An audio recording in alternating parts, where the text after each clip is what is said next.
आप देख रहे हैं इतिहास अध्याय 5 शासक और इमारतें। इस पाठ को हम लोग 3-4 दिन पढ़े, इसके सभी प्रश्नोत्तरों को भी लिख लिए और उसमें कुछ भैया मैंने कहते हैं कि पाठ को थोड़ा सा नहीं समझ में आया। इस बार पुनः इस पाठ को हम बता दे रहे हैं कि आप प्रश्नों के उत्तर आप लिखे हैं, उसको याद करें, अच्छी बात है। अध्याय 5 शासक और इमारतें, यानी 8वीं और 18वीं शताब्दी, इन शताब्दियों के मध्य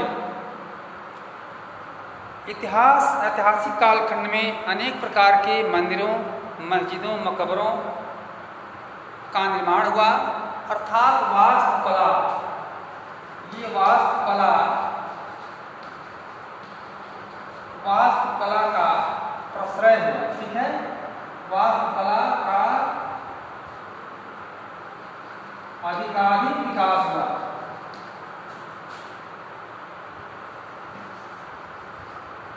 वास्तुकला का आधिकारिक विकास। अब इसमें शाहजहां नामक एक जो शासक है, वह इस बात की ओर ध्यान दिया कि हमारे जीवन काल के कुछ ऐसे कुछ करतूत, कुछ क्रियाएं, कुछ हमारी विशेषता हो जो हमारे इतिहास को एक विशेष रूप से स्वर्णाक्षरों में मेरे नाम का अंकित हो जाए। ऐसा उसने विचार करके और अनेक प्रकार के भवनों के पीछे, वास्तुकला के पीछे कूद पड़ा, सब विकास छोड़ करके, और विशेष रूप से भवनों के निर्माण में वो जुट गया।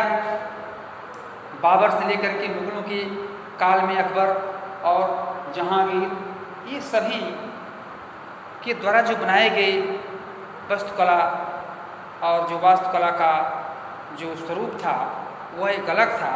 परंतु शाहजहां अपने शासन काल में जो दिल्ली का जो बनाया लाल किला और आगरा का जो ये कुतुब मीनार, आगरा दिल्ली का कुतुब मीनार, और आगरा में जो ये बनाया मस्जिद और अनेक प्रकार के, वह ऐसे भवनों से मिलता जुलता, मस्जिदों से मिलता जुलता मंदिर उस समय काफ़ी रूप से बनाए जाते थे, जिसका वर्णन इतिहास में एक अच्छे रूप में किया गया है। हम ये देखते हैं कि इस शासन काल के खंड में जो दिल्ली में शाहजहां ने दीवाने ए और दीवाने आम, अर्थात कुछ ऐसे भवन जिसमें शासक के कुछ मंत्री और कुछ खास लोग उसमें बैठ सकते थे, हिस्सा लेते थे, ऐसे भवन का निर्माण किया गया। और दीवाने आम का मतलब कि आम पब्लिक उसके भाषण को, उसके वक्तव्य को सुनने के लिए बैठते थे, वह भवन अलग था।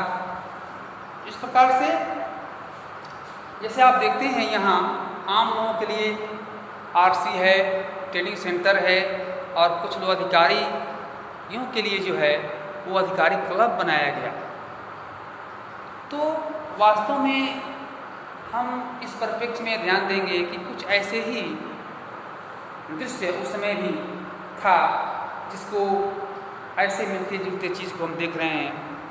अधिकारी क्लब के औरतें, उनके परिवार के लोग बैठते हैं, आम लोग नहीं जा सकते।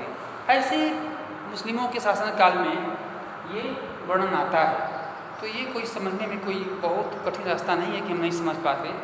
आपका काम है केवल पाठ को कम या ज़्यादा समझिए, लेकिन उत्तर को याद करें, उसके अनुसार लिखेंगे प्रश्न बहुत। तो वास्तुकला के रूप में विकास हुआ, और दूसरे रूप में शाहजहां ने, यह एक शासक ऐसा निकला जो अपने काल में जो है शाहजहां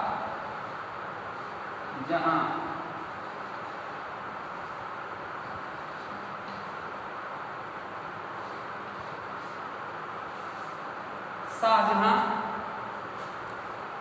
और मुमताज़ के यादगार में वो महल बनाया। इस प्रकार से शाहजहां के शासनकाल में वास्तुकला के अलग अलग तत्व एक विशाल सद्भाव का संश्लेषण कर रहे थे। इसके कार्यकाल में निर्माण कार्य जोरों से चल रहा था। आगरा, दिल्ली सार्वजनिक एवं व्यक्तिगत रूप से सभा के लिए अलग अलग भवन का निर्माण हुआ था। दीवाने ए खास, दीवाने ए आम एक विशाल आंगन में ये दरबार चिहिल या 40 खम्भों का भवन कहलाता था। भवन एवं मस्जिद मिलते जुलते बनाए जाते थे। सभा के पीछे अनेक प्रकार के चित्र बनाए जाते थे, जैसे हम वीणा बजाते हुए चित्र। आदि प्रकार के भवन और उससे मिलते जुलते इमारतों का निर्माण शाहजहां ने कराया। आरंभिक वर्षों में शाहजहां की राजधानी आगरा थी और आगरा को ऐसे स्वरूप प्रदान किया, ऐसे रूप में बनाया जिससे कि ये लगता है कि आगरा को एक सफ़ेद संगमरमर से बना हुआ यह महल जो जमुना नदी के किनारे विराजमान है, इस पर वो अनेक प्रकार के निकासी का प्रयोग किया। हम ये देखते हैं कि भैया बहनों, आप कभी खजुराहो के मंदिर देखेंगे तो उसमें ऐसे मंदिर बनाया गया है जिसमें तमाम प्रकार से नीचे से लेकर के ऊपर तक सभी प्रकार के जो निकासियाँ हैं, जो उसमें दृश्य हैं, जो उसमें वास्तुकला का जो स्वरूप देखने को मिलता है, एक अजीब सा लगता है।